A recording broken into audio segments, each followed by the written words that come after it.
Hello, Marvel fans, and welcome to What's New in Marvel Unlimited, where we take a look at the comics new to the Marvel Unlimited app.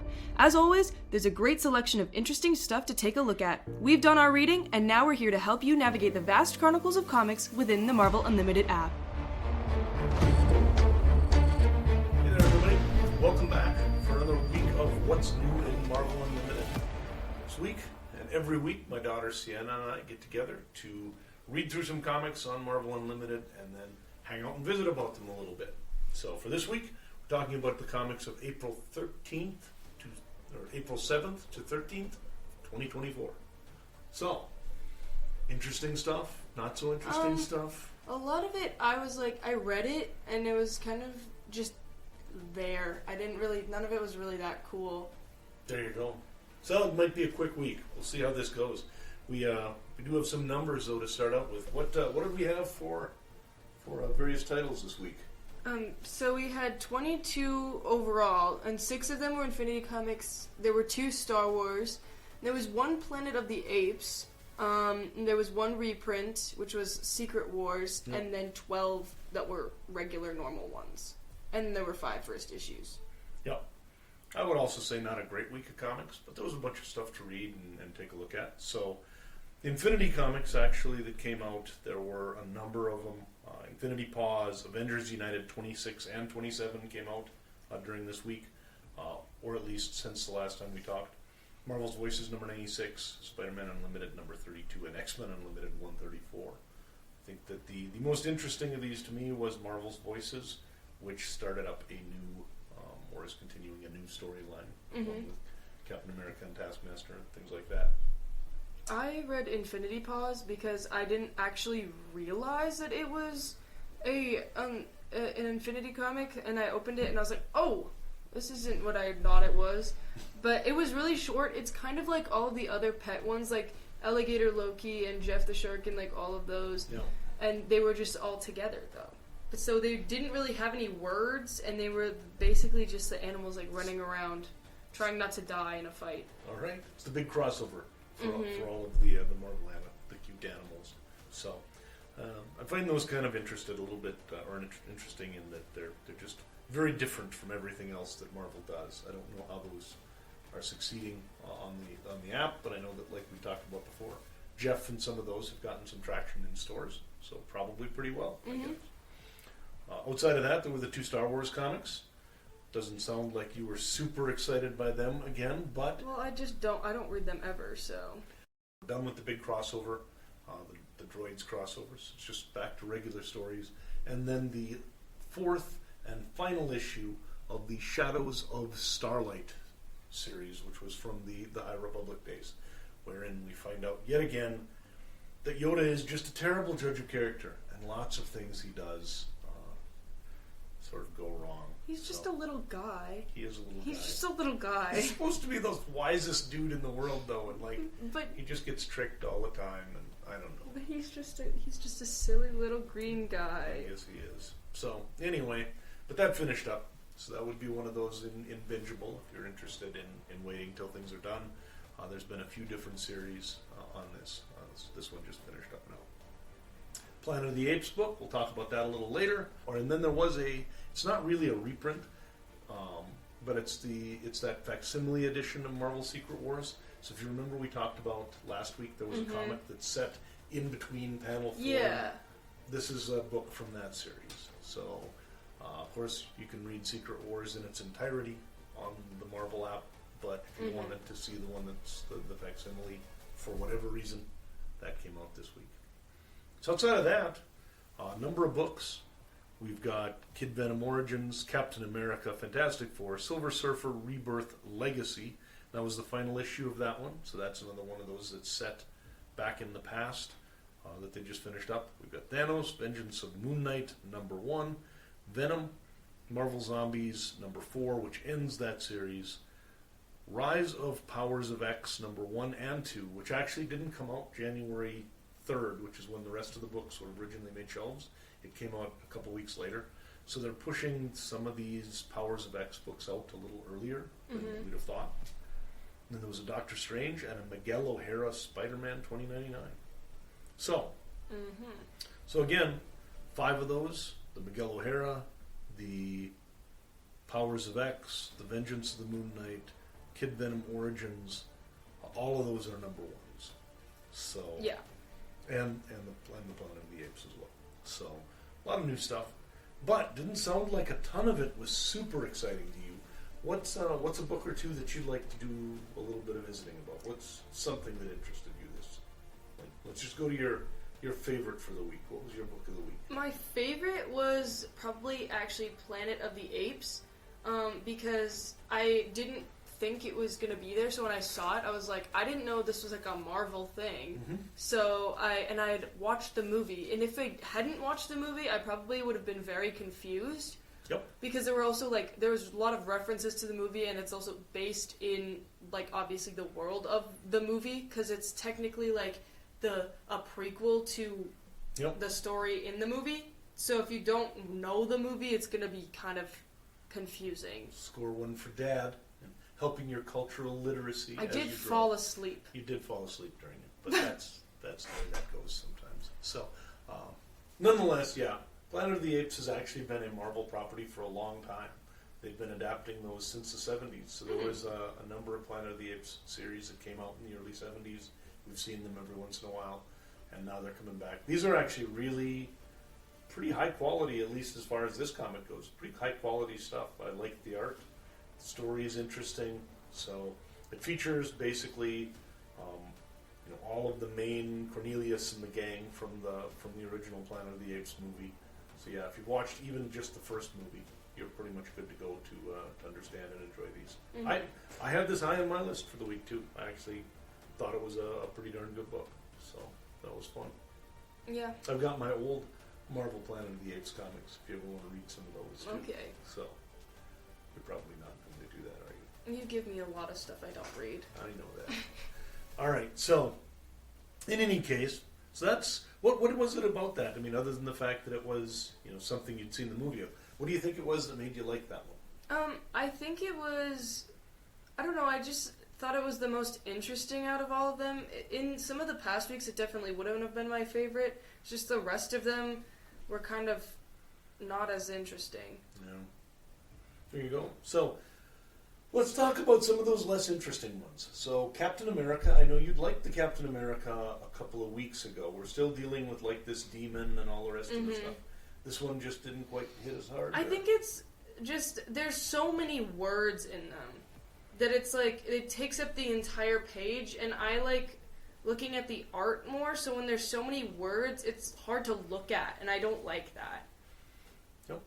This one did take, the Captain America book did take a long time to read. It's got a lot of backstory and a lot of narration and a lot of all sorts of stuff going on, so it was a little slower.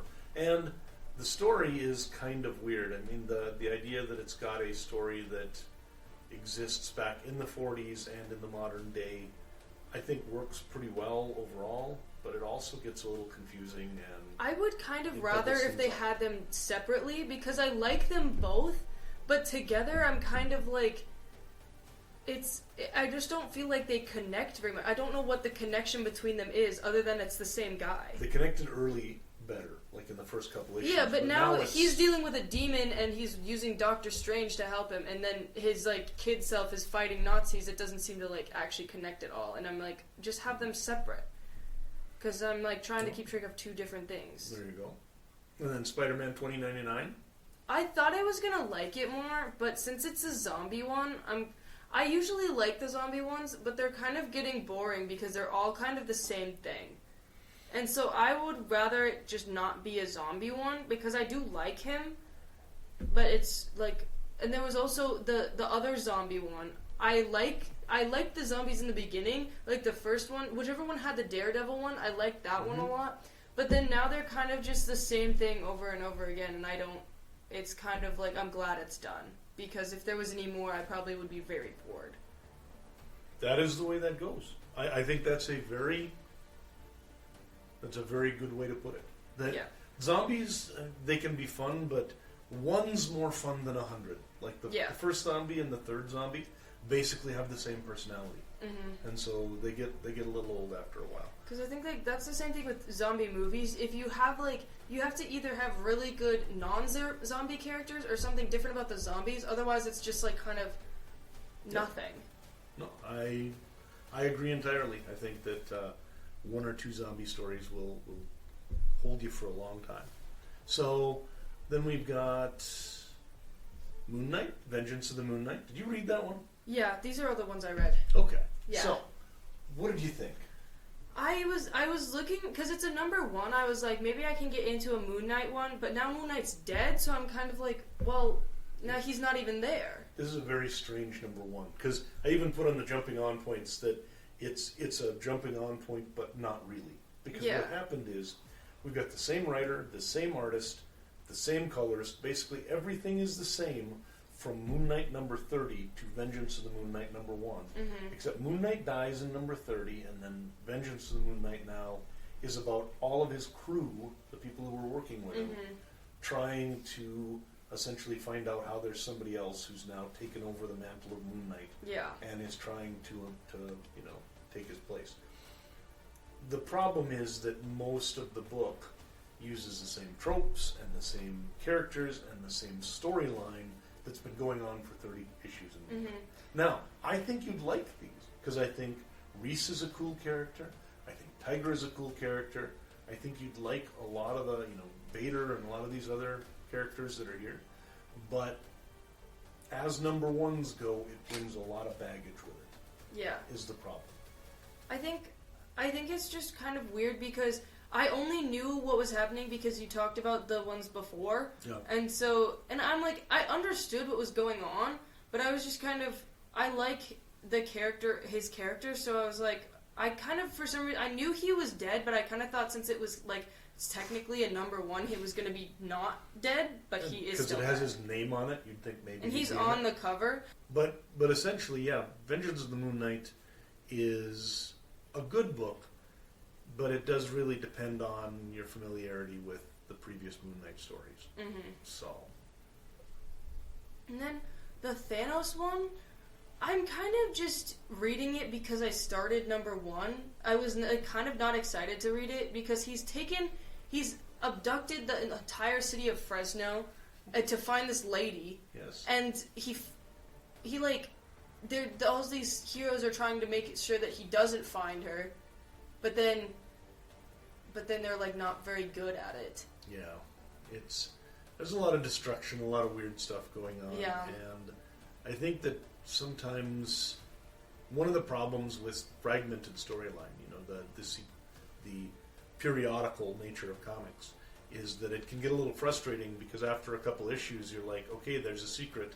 I want to know the answer to the secret, but I'm only getting 20 pages every month. Yeah. And it's doling it out.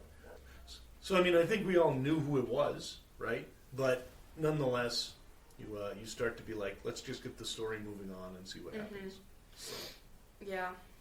And then the last one I read was the Kid Venom one, which was, I didn't know anything about Venom or any of them, but now I really like the symbiote ones, so whenever there is one, I'll read it. And I thought it was really fun because even in the beginning, there was a note from the author that was about combining Japanese folktales into Marvel, and so that was a really cool thing because it's this samurai from the whatever they called it, samurai from the from the capital. Yeah, and it's set in 977. So basically, over 1,000 years ago, in feudal Japan, and really, really well done. I think I liked the art. Yeah, I was gonna say the art is really fun, but it is interesting because it's very much a fusion sort of Western and Japanese comic book art. It's got aspects of both of them, and I am not a huge fan, really, of the Venomverse, but I really liked this book. I thought it was a cool story. I liked the way that the character sort of interacts with the symbiote, and just overall, yeah. It kind of reminds me of Chainsaw Man, kind of, because that one's kind of, it's about a kid who is joined with a demon, like his little pet dog demon who's a chainsaw demon. Okay. And he can like bring the demon out of him, but when he's not, he's like a regular human. So like it kind of, I don't know why it kind of reminded me of that. Seems very much like it. Yeah, because it's like, it's specifically this one though because he eats other symbiotes when the other ones don't. And this one, he's a demon hunter, but he's also part demon, which is kind of why it reminded me of that. Yep. So yeah. Very cool. Mm-hmm. Yeah. So that was a fun one. I think that was interesting stuff.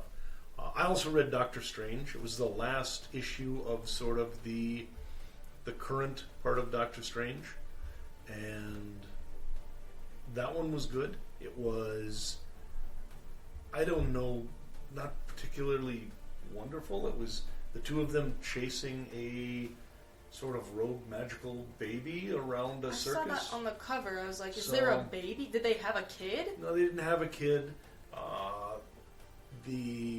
Essentially now Clea has a little sister who was magically created by her mom and the demon guy. Yeah, I remember that. So they were taking her out on an outing, and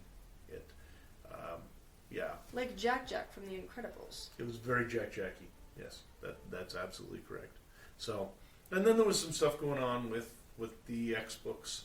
They're sort of moving into one last kind of storyline with this Rise and Powers of X that is kind of setting the stage for things. There's a lot going on, but basically if you're enjoying the X books, you're going to be reading that. If not, man, is it way too late to catch up now. So that's why I'm not even trying. But this summer you're going to have to try because we're going to get a new one. No. So outside of that, I think everything mostly. I read the Fantastic Four. Fantastic Four is awesome as always. It's fantastic. It is fantastic. These new Fantastic Four books have been a lot of fun, and they're facing kind of a super intelligent app, essentially an internet app that has found consciousness and become super incredibly smart.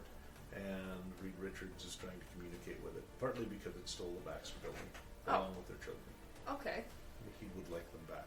So as far as the pick of the week, you had Beware the Planet of the Apes. I'm actually going to go for Kid Venom, which there were some other things that were okay, but I will admit that, kind of like you said, it was a relatively blandish week, and so that was not a book that maybe always would have won my pick of the week. Although I think there's a good chance it would, because I'm looking forward now.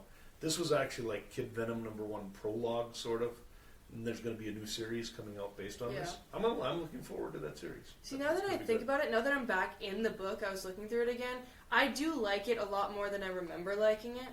But I think those two, the Planet of the Apes and Kid Venom, are probably the best ones, like, out of all of them. Because they both had kind of different stories than usual. But don't let me influence you. If you hate it, you just go ahead and hate it. That was my second choice. No, so. And then panel of the week. We got our panels of the week that we want to talk about. What was your panel of the week? I found another one right here. It's very cute. It's in Kid Venom. I found it when I was looking through it on page 19. It's the first panel. It's a cute little one of the bear that he saved. And he's waking up in the sun, and he looks really cute. Well, actually, I guess it's it is. It's in the middle somewhere. Yep. It's a he, because I was like, oh no, it's the mom bear. No, it's not. They say it's the dad bear. Yep. Daddy's alive or whatever. Yeah. Yep. So he's very cute. And then my other one that I liked was in Captain America. It was on page 6, and it's when he takes the head off of this Doctor Strange doll figure, whatever they call it, and he puts it in his little pouch, and he's like, I always wondered what kind of equipment you carried in these, and then he's like, why is there a half-eaten granola bar in here? And I think that's very Captain America, because he's such an old man. That's such an old man thing to do. That's like a grandpa thing to do, have a little granola bar in your bag, just in case he needs a little snack. Probably true. There you go. So that's the doll that essentially Doctor Strange uses as almost like a walkie-talkie to him, so you can always talk to Doctor Strange. And he was like, I'm not carrying a doll around with me. And he was like, just take my head off. It won't hurt. It's fine. There you go. My favorite panel is FF number 15. It's actually page 19, and it's the page when the family all finally comes back after they've been they've been trying to get their kids and the like back for the better part of the entire book. In fact, that's kind of been the conceit of Fantastic Four. Yep. And there's this big double-page spread where they have the kids coming out and everybody gets their hugs and it's all better. So they've been leading up to that panel for a good long while, and then they paid it off this issue. So well played, everyone. Well played. Yeah. There you go. So that was our week.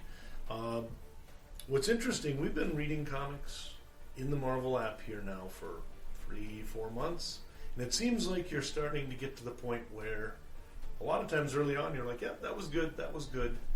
Now you've read enough of them that you're starting to go, it's all the same stuff. Or maybe some aren't so good, you know? A lot of it is the same. There is a lot, but there are also some that really do stand out. I think that there are certain series, and like a lot of the number ones are like, if they're a new character, I'll like it more than like one that I've known for forever. Initially I thought the characters I knew the best, I was gonna like them the most, but it's actually not like that. I like when there's new stuff because I've seen in all of the movies, I've already seen a bunch of that character, and so I kind of want new ones to like. With the exception of Loki, who you're still angry, it sounds like. Well, yeah, I want there to be more Loki stuff, but they don't. They had like a bunch in the beginning when I was reading it, and now they don't have any more. He's just gone. He has kind of disappeared right now. So yeah. Well, one thing you know about comics: characters always return. They're never gone for too long. But in any case, though, I think that pretty much takes us through this week in Marvel's digital releases. That's it for this week, and we'll see you next week for another look at what's new in the world of Marvel Unlimited. And we'd love to hear from you as always, so you can email us at unlimitedanswers@comicsovertime.com, or you can find us on Instagram or Blue Sky at comicsovertime. And make sure to subscribe now in order to get our weekly look at what is new on the Marvel Unlimited app. You can find us anywhere fine podcasts are available, including iTunes, Google, Amazon, Spotify, and our hosting platform, Podbean. Absolutely. Sounds great. That's it for this week, folks. Have a great one. Bye!